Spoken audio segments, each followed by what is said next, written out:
There is a go-kart track in Tampa, Florida, not a professional facility, not a sanctioned circuit with timing towers and grandstands, a track built by hand by a grandfather who loved racing and wanted to give his grandson something no amount of money could purchase, a reason to show up, a reason to keep coming back, a reason to believe that speed was not just something you watched from the outside. That track is where Aric Almirola's story begins. Before NASCAR, before the Cup Series, before Daytona and Talladega, and the famed number 43. Before any of it, a Cuban-American kid from Tampa, a grandfather with dirty hands and a love for racing, a go-kart and a track built from nothing. And the beginning of a journey that would take Aric Almirola from that backyard circuit in Florida all the way to one of the most storied rides in the history of the sport. Aric Almirola drove in the NASCAR Cup Series for nearly 2 decades. He won at Daytona. He won at Talladega. He made the playoffs 4 times.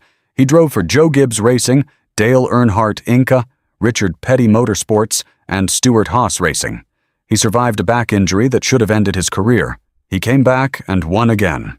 And through all of it, through every team change and every setback and every moment where the path forward was unclear, there were 5 people who never left him.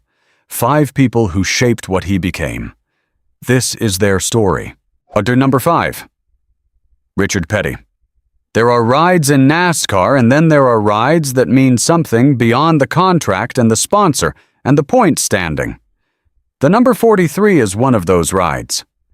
When Richard Petty Motorsports gave Aric Almirola the keys to that car in 2012, they were not simply handing him a seat in the Cup Series, they were handing him a piece of NASCAR history that had been built by one man across 4 decades of the most dominant individual performance the sport has ever seen. 200 wins, 7 championships, the Daytona 500 7 times. Richard Petty had not just driven that car, he had made it mean something that transcended any individual race or season. And now a Cuban-American kid from Tampa was going to carry it. Almirola understood the weight of what had been given to him. So the team's brain trust looked at him when the ride opened up and said yes. And that yes came with an expectation that he understood the history, that he would honor it, that he would bring something worthy to a number that had been to places most drivers never reach. What Almirola found in Richard Petty was something he had not expected, not just an owner, not just a figurehead whose name was on the letterhead, a man who genuinely believed that the people who drove his cars deserved the full measure of his attention and his time. The king, who had won 200 races and could have spent every moment of his post-driving life resting on that legacy, still showed up, still cared, still made the drivers who wore his colors feel like what they were doing mattered. The breakthrough came in July 2014. Daytona International Speedway. At the Coke 0400. Almirola led when the rain arrived and NASCAR called the race. And the number 43 was in victory lane for the first time in years. It was the 30th anniversary weekend of Richard Petty's 200th career win. Almirola stood in that victory lane and thought about what it meant to win in that car, at that track, in that moment. He thought about Richard Petty watching from the infield, about the history of the number on the door, about the man who had said yes when others might not have looked twice at a journeyman driver from Tampa with Cuban roots, and a career that had not yet delivered the results his talent deserved. Richard Petty gave Aric Almirola the opportunity that changed everything. He never forgot it. Number 4, Dale Earnhardt Jr. Before Richard Petty, before Stewart Haas Racing. Before any of the wins and the championships and the decades of cup racing, there was a window that almost did not open. Dale Earnhardt Jr. opened it. Almirola was at Junior Motorsports in the Nationwide Series in 2011, building his resume and hoping that someone at the cup level would look at what he was doing and see what he believed he was capable of. When the ride at Richard Petty Motorsports opened up, he talked to Dale Jr. and his sister Kelly throughout the whole process. Their support was direct and unambiguous. Earnhardt Jr. told the people who needed to hear it that Almirola was ready, that the opportunity at DEI, where Almirola had shared the number 8 Chevrolet with Mark Martin in 2008, learning what the Cup Series demanded from the inside of one of its iconic cars, had given Almirola exactly what he needed to take the next step. Is that JRM's credibility as a team that developed real Cup-level drivers was part of what made Almirola's move to Petty legitimate. "He gave me a great opportunity," Almirola said about Earnhardt Jr., "and that led to this opportunity." Those words hold more than their face value, because Dale Earnhardt Jr. did not have to make those calls. He did not have to advocate for a young driver who had not yet proven himself at the Cup level. He did not have to spend his credibility on someone else's career. But Earnhardt Jr. understood something about the sport that the most generous figures in NASCAR have always understood: that the opportunities you are given are not exclusively yours. That part of what you do with them is pass them forward at the right moment to the right person in the right way. That the ecosystem of the sport depends on the people who already have the relationships and the credibility being willing to use them on behalf of the next generation. Almirola never forgot what Dale Earnhardt Jr. did for him. On the track, they competed against each other as equals. Off it, one of them owed the other more than a race result could ever repay. Number 3. Joe Gibbs. There is a phone call that Aric Almirola has talked about with the kind of careful reverence that men reserve for moments that genuinely changed the direction of their lives. It was early September 2023. Almirola was preparing to step away from full-time racing, a decision that had been building for years, the product of a man who had given everything to the sport and was starting to feel the weight of what that had cost his family. His wife, Janice. His children, Alex and Abby.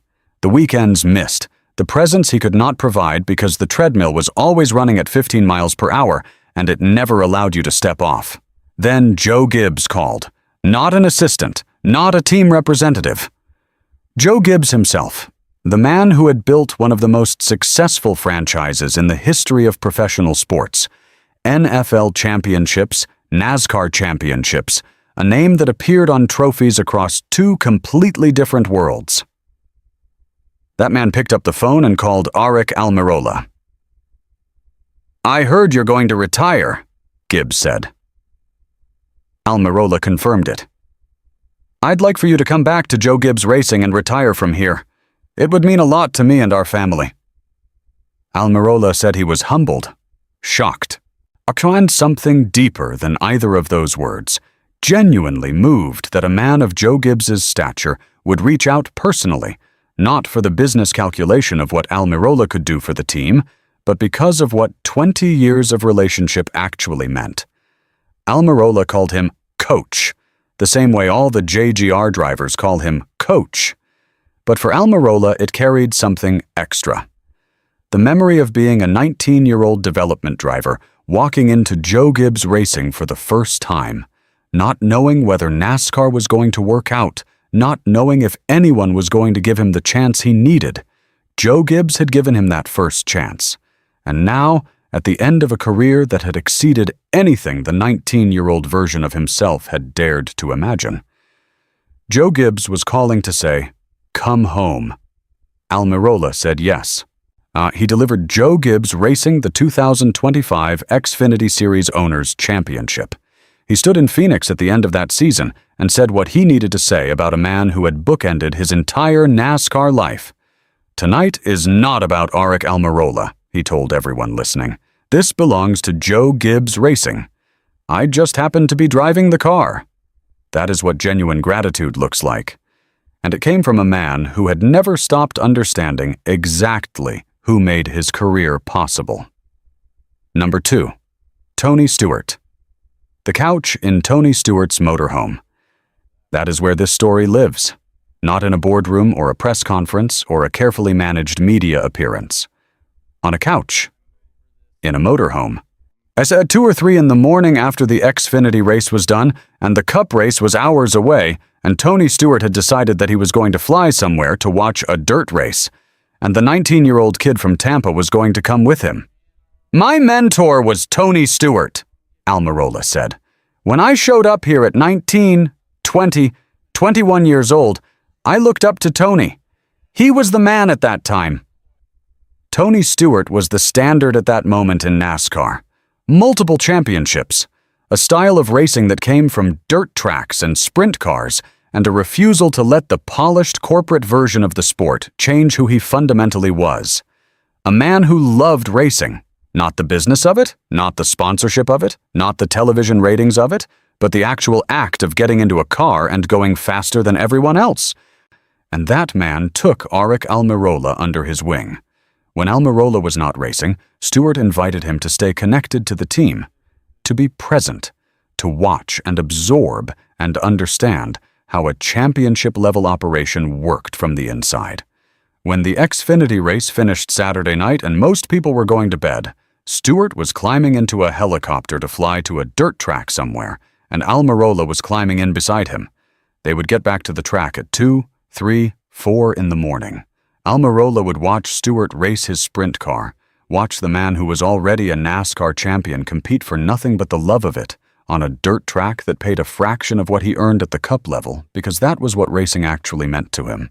And then they would both stay and watch the cup race on Sunday. That education was worth more than any driver development program. It was not about lap times or pit strategy or car setup.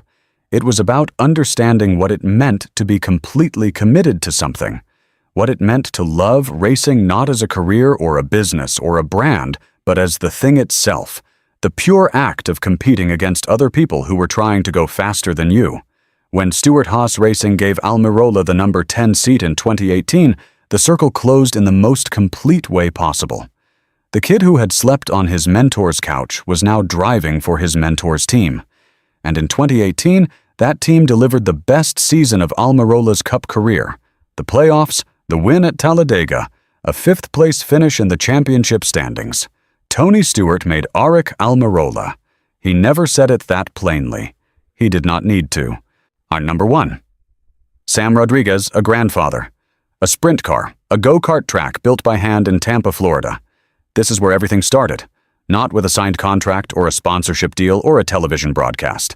With a grandfather named Sam Rodriguez, who loved racing the way some men love the land. Not because it was profitable or celebrated or understood by everyone around them, but because it was part of who they were. Sam Rodriguez was a sprint car driver.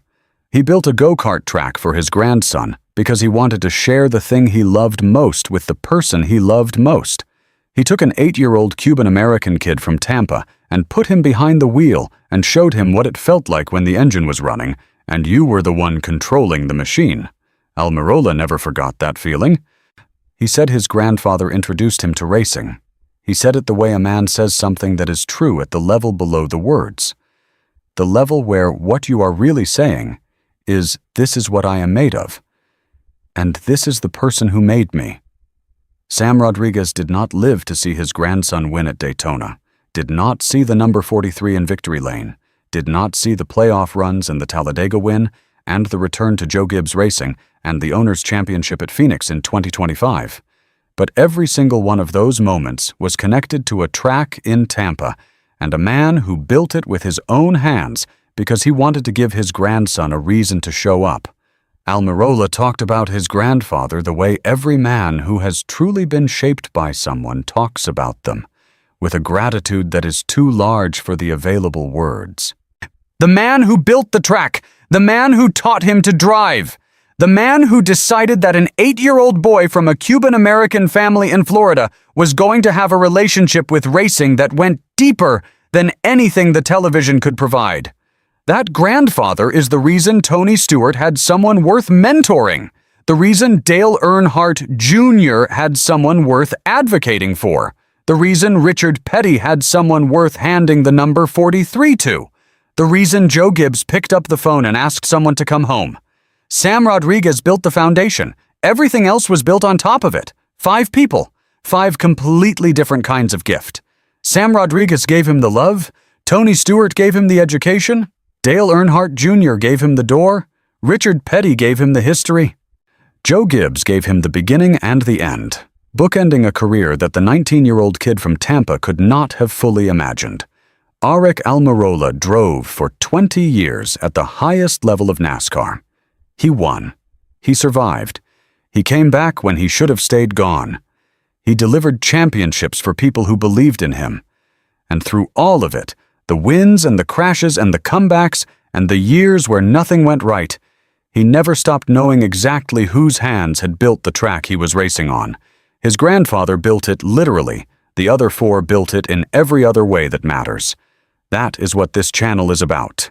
We go past the highlights and find the people behind the driver. We tell the stories that get lost behind the highlight reels. If this story hit you, subscribe. Because there are more like this one, and every single one deserves to be told.